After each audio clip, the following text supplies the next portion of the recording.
Okay.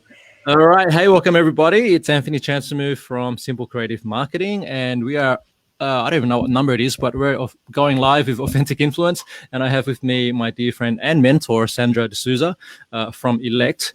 Now, just a bit of background, like we've known each other for a while, and just to see your journey has been tremendous.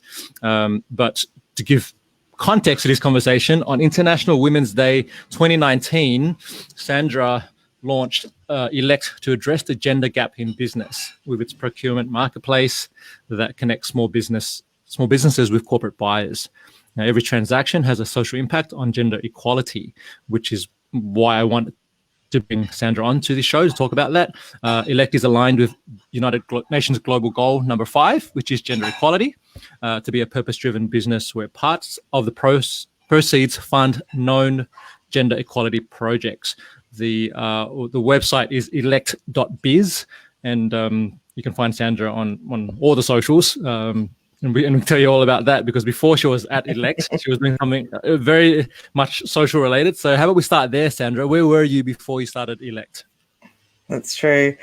So before I was, I had my own digital marketing agency, and I also published a book on. Oh, I've lost you there. But I'll just keep going. Oh no, there you are, and you're on mute. Yeah, I'm still here. So if I fade, it's not because I've got that. I'm still here. So you had your own agency and you're doing social media. So yeah, you had your book, because I actually went to your book launch. That was a fantastic event. Right. That's right. Yeah. So it was about social media, and then after that, I guess I loved doing what I was doing, and I built a pretty good agency. And I came across the UN Global Goals. I did. I think, Anthony, you're familiar with Roger James Hamilton. I've always done the whole wealth dynamics, talent dynamics profile, which has helped me in, with team management. But then when I did my purpose test and realized that my purpose was about gender equality, it wasn't an aha moment. It was like, it was a no-brainer moment. It was like, that is my purpose. I've spent 20 years volunteering for an international NGO on women's issues, and very much Roger says, well, why don't you combine business with purpose and do it that way? So in order to do that, I was lucky enough that I found a buyer for my agency, which gave me time to try and nurture the business model. But I guess that's where I was at before Ellect and how it came about.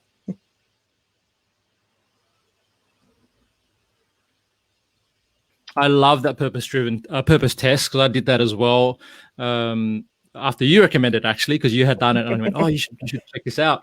And 100% agree with I still recommend the Wealth Dynamics test to people. I still say that's one of the best psychometric types of, personality tests, if you want to call it that, for just identifying what your strengths are, and to do it with the purpose test is amazing, because then you go, okay, well, that's actually my North Star, and that's where I'm headed, and have been all my life. Sometimes it takes that moment to go, actually, goal number 4. So for me, number 4, education, right? Like that's, it's like, oh, no brainer. But we have these moments where we kind of confuse or conflict it, because we can think about, well, but I spend a lot of time building community. So is community my thing, right? Or is it, gender equality? Or is it, because we can jump in and out of all these missions and causes. Exactly.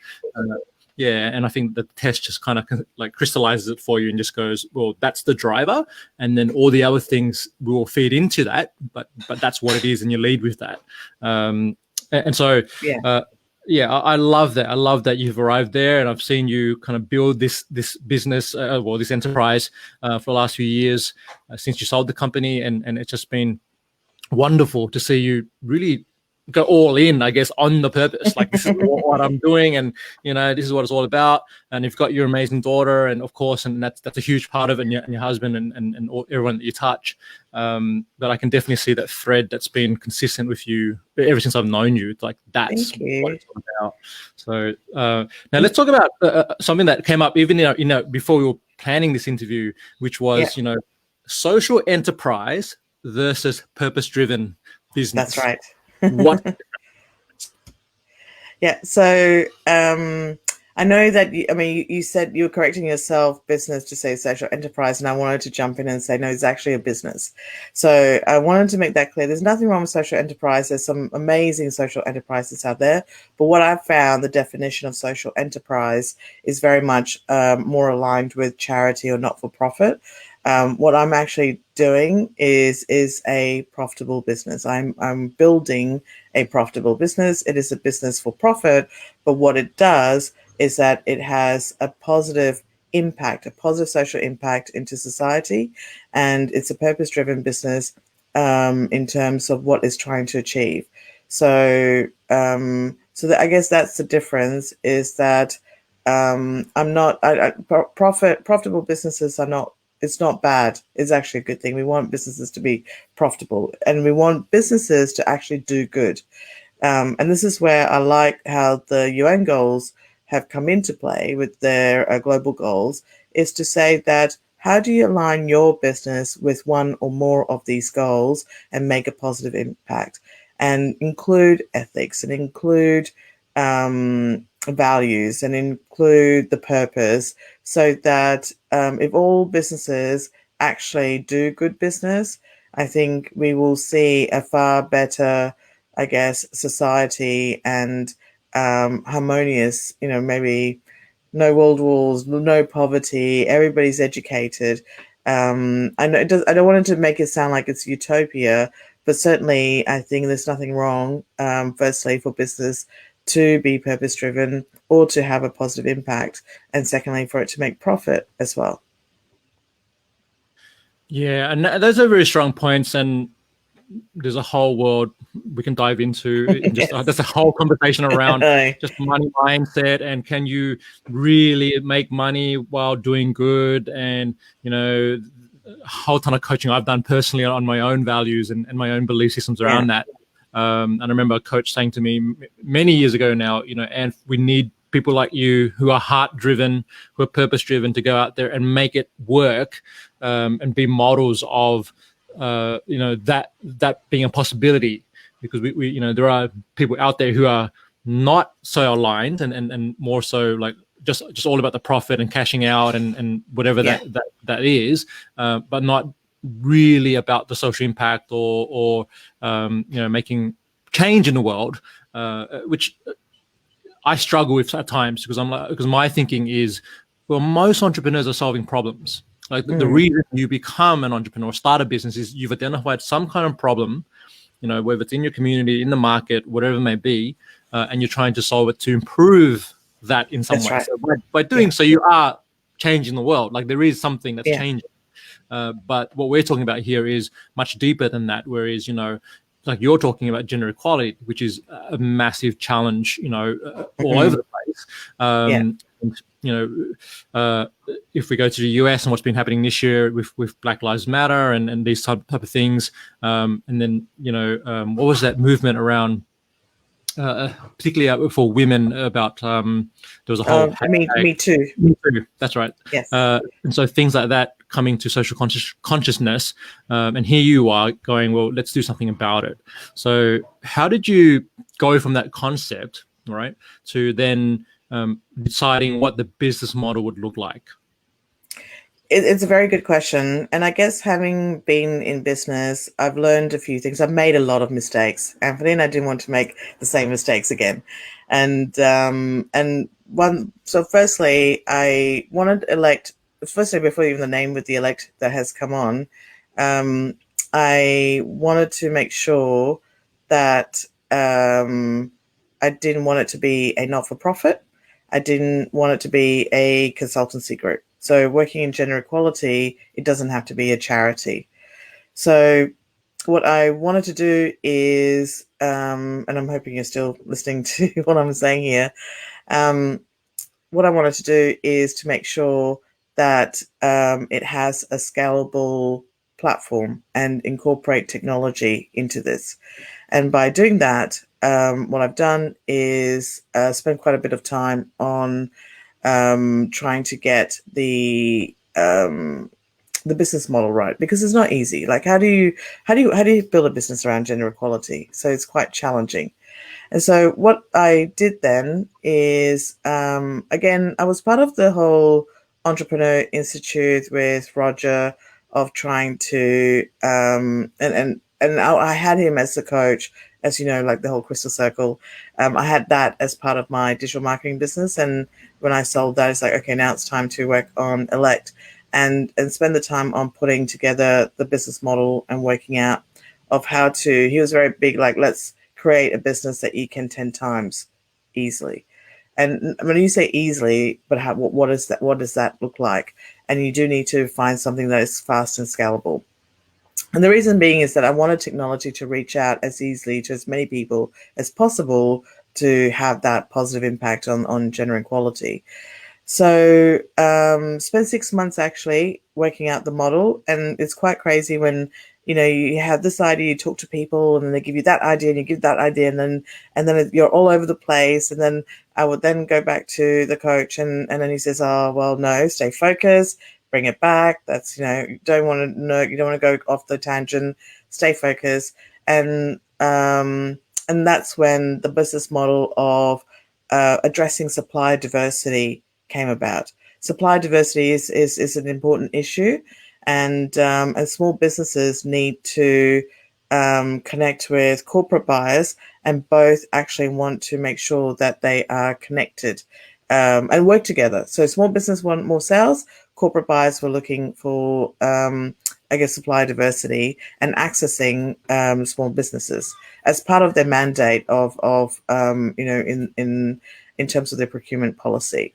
So needed to come up with something which is quite simple, and so what the model that eventually became was small business connecting with corporate buyers, and at a transactional level, every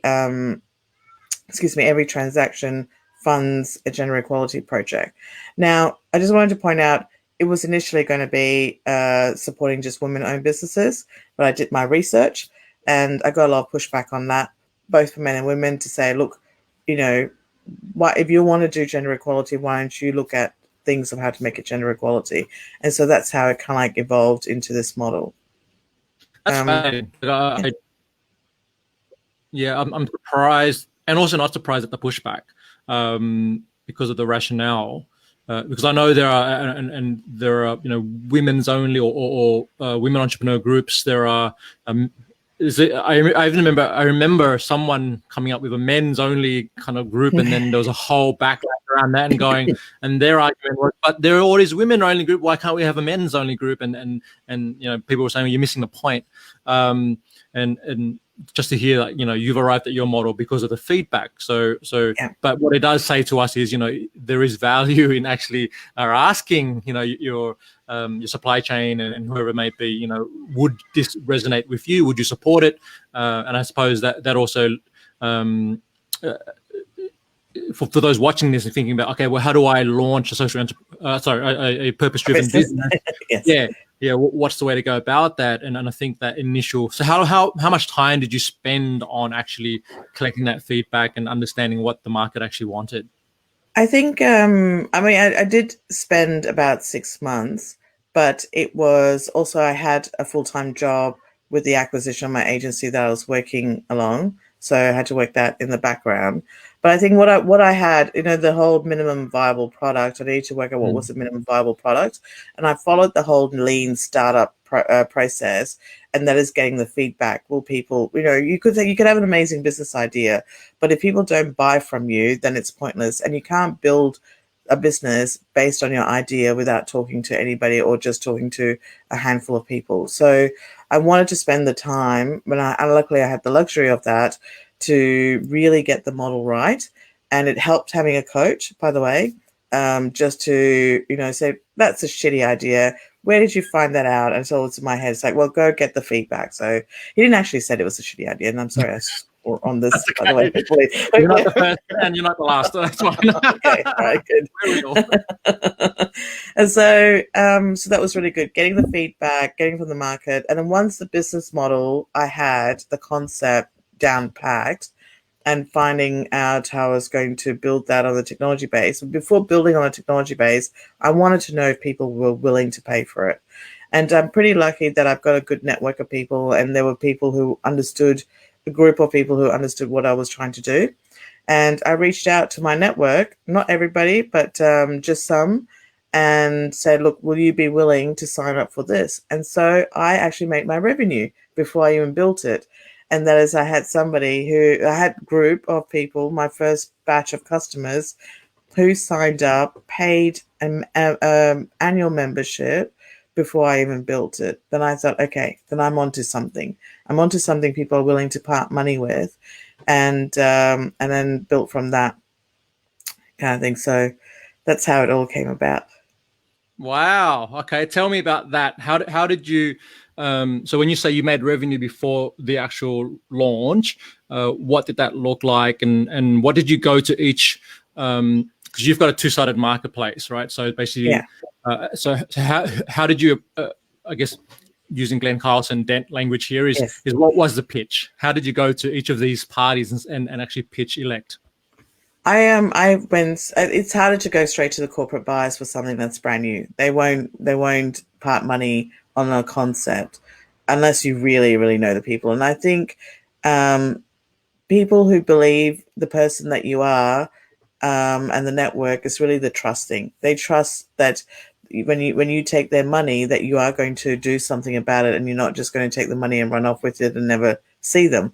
So I focused on the small businesses side, how much of a demand would mean to them to access this and being a member, and also the gender equality piece in terms of the network, the social impact that that's important to them. And it was from men and women, by the way.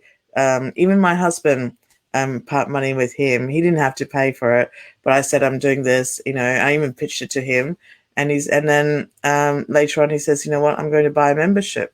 So he also bought a membership out of it, from believing that this is something that was that had a sound business model, and that which I think that I will deliver it. So that the actual pitch back then was quite different in a way to where it is now, but ultimately it was three things that hasn't changed. One is me doing it, two is a marketplace, and three, it's about gender equality. It's trying to find ways to solve gender equality. So those three hasn't changed at all, but how I pitch, the wording, all of that has evolved over the time period. And if I could go on, by the way, so even though it was all very exciting, I got the revenue, I built the marketplace. I was told, again, great advice was given to me. Don't spend it on R&D and build something. Get a white label. Try that as part of your minimum viable product to test it out. And I'm so glad I did that. I launched it in 2019. I want the birthday to be International Women's Day. And then I've got my batch of customers. Like I say, it's a beta launch. They all go on it. And it was a complete flop. The platform, the technology was really bad. The user experience wasn't very good. I was going back and forth with the technology company and trying to get improvements and get fixed. And it just almost towards the end of Christmas, I had to bring in a technical consultant and say, what do I do? Do I just keep pursuing it, or do I just pull the plug? And he took a look at it and he says, user experience is really important, which I know. And that's why I didn't really do a big launch in 2019. And he just said, pull the plug, start all over again. And this is what I did.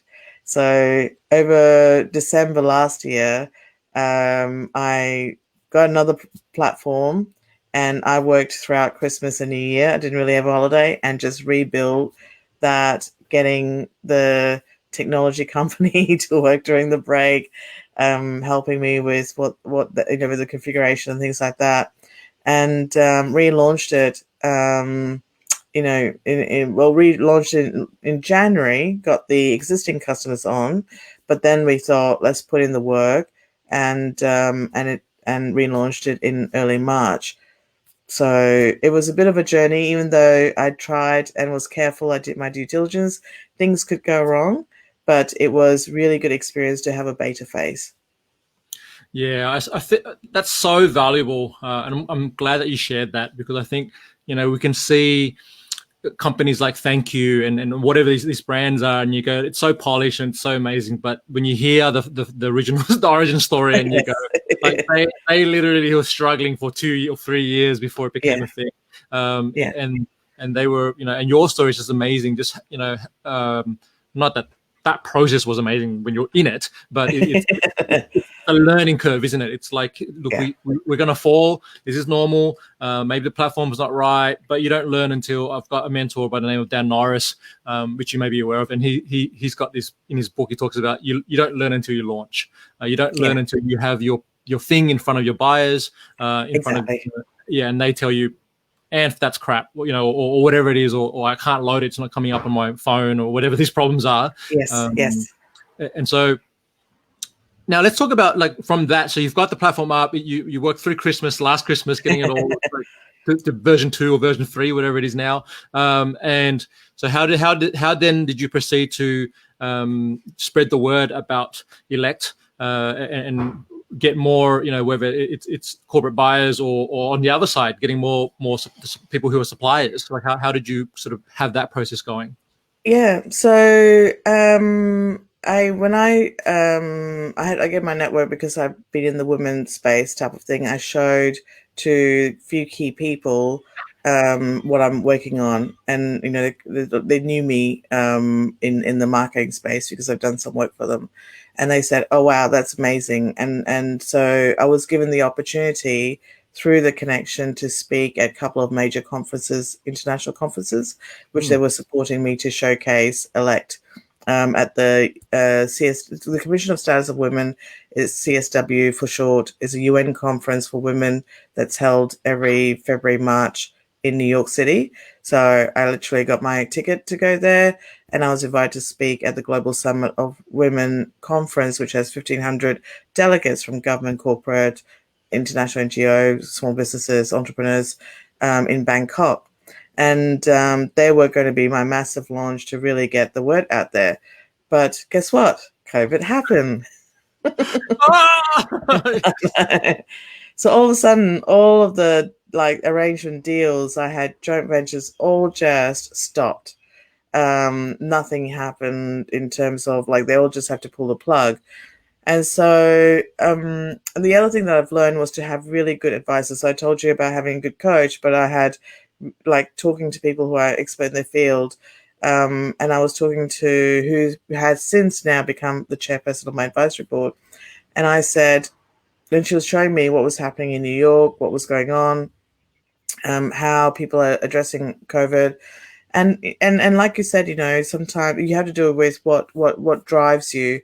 And then I thought, yes, I have a perfectly good platform. A lot of small businesses, all of a sudden they were collapsing because the clients were going and they need a digital presence. So what I did was I thought, you know what, don't worry about the missed opportunities. Don't worry about the revenue. I'm going to open up my platform. And I said, no membership fees, no transaction fees. Sign up. We will try and get you buyers for your businesses. And just put the word out there. Pretty much we did Facebook, Twitter, LinkedIn, all of it, but it was LinkedIn that has actually gotten the most traction. And so we had a whole bunch of people signing up on Ellect, wanting the digital presence when they urgently needed that. And around the same time, or since then, the corporate side, they had international suppliers. They couldn't access them. The supply chain has all been disrupted.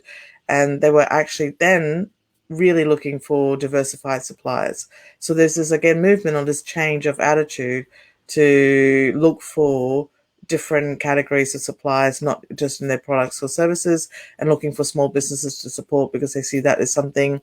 But also the pain point that they have is that they shouldn't have all their eggs in one basket with one supplier. They were more open to having a range of suppliers. So they came in and also talking to me and say, we want to access, because guess what? It's not easy to find small business suppliers. Yes, you have different directories and things like that. But what Ellect has essentially become is a one place to find all the small businesses, and you have then the different categories of not only their products and services, but which we're going to introduce next. So feedback we've gotten is to identify whether they're women-owned, Indigenous-owned, or family business or regional businesses, because that's what corporate buyers are looking for. Wow, like there's so much in that. Like I from the opportunity, what didn't look like something that was terrible at the time, to then this is the opportunity that presents. I remember, just I was in that position too, looking at, okay, where are, how can I access? There's some businesses that I work with that are in the e-commerce space, and for them, they were relying on products, goods, and services coming from China, and of course, because of the lockdowns and things that were happening because of COVID, they couldn't access that anymore. And so some of them went out of business because they're like, well, what do we do? And so, what I'm curious about is you mentioned LinkedIn worked better for you than other platforms. How did and you didn't, I assume the event didn't go ahead in New York. Did they switch to an online version? They did switch to very mini version of that, as just one forum, and it's only focused on one thing. So there was no opportunity for me to speak at any of those, and or meet with people or network with people. So I had to abandon that strategy and just really go social media. And luckily, like you pointed out, that LinkedIn was a very effective form of doing it as well.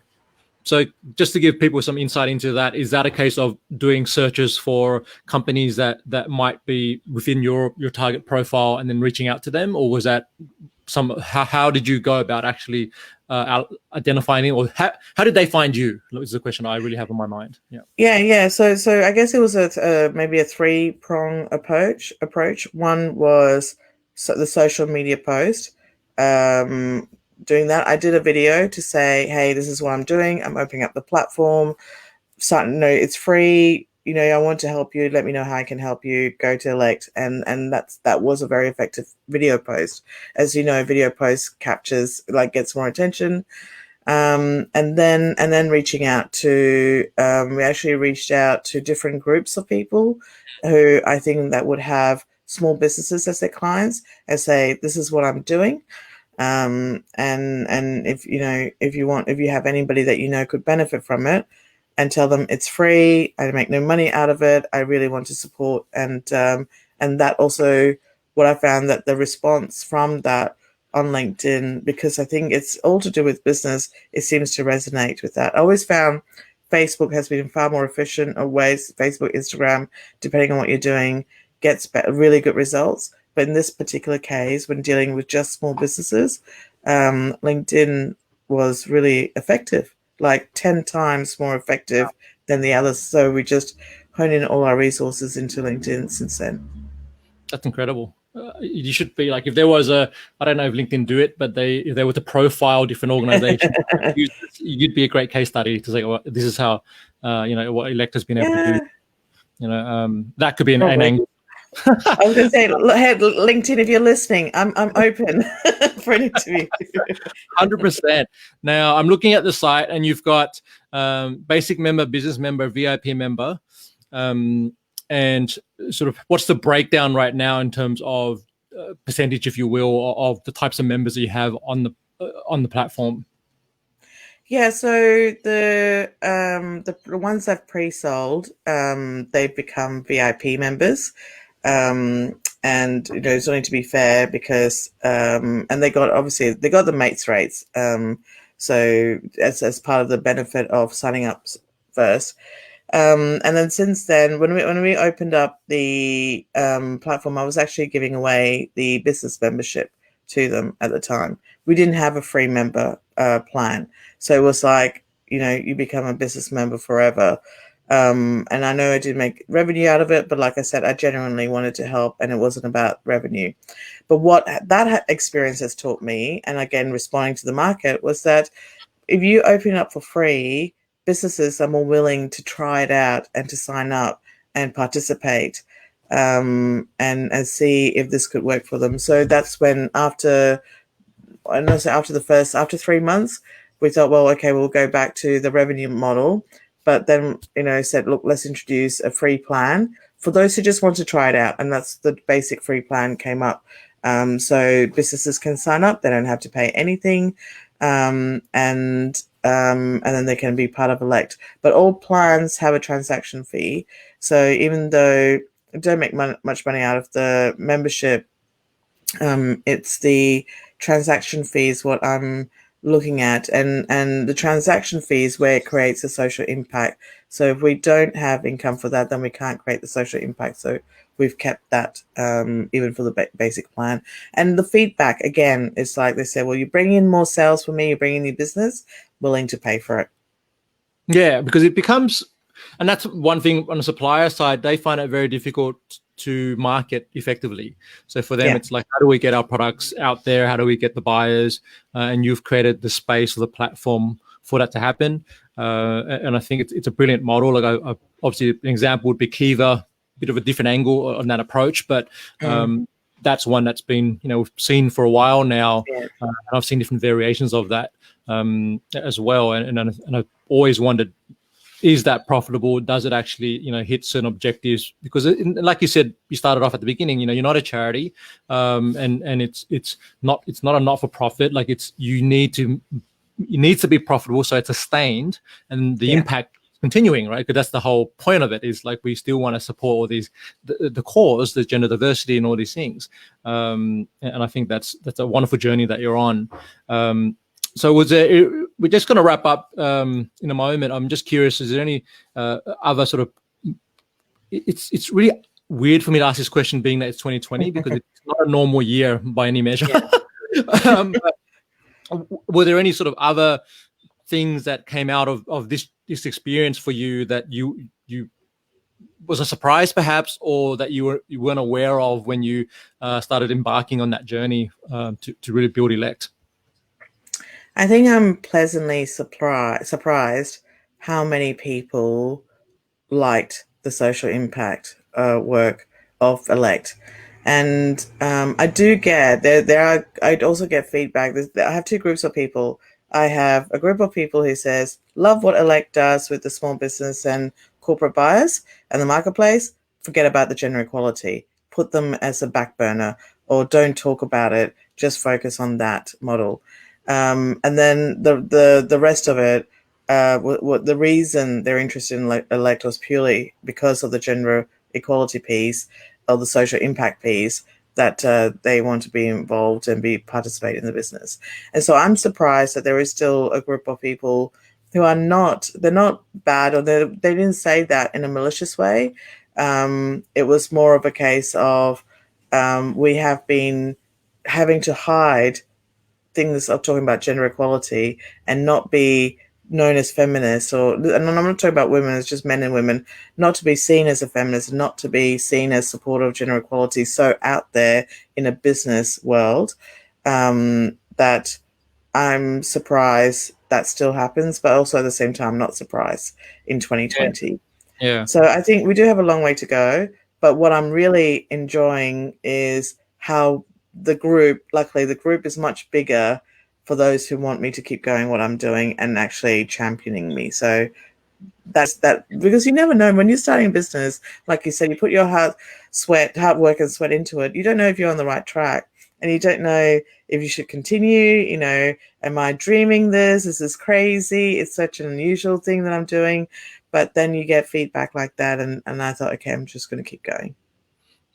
That's so powerful, and this thought occurred to me very recently, which is, the true pioneers. You're literally going down a path that hasn't been created before. You're creating a path, and so it's very hard to look, and we like to do this. We like to compare and see what other people are doing, or whatever. Who else has been down this road before, right? Like I mentioned, Kiva, for example, but they're not.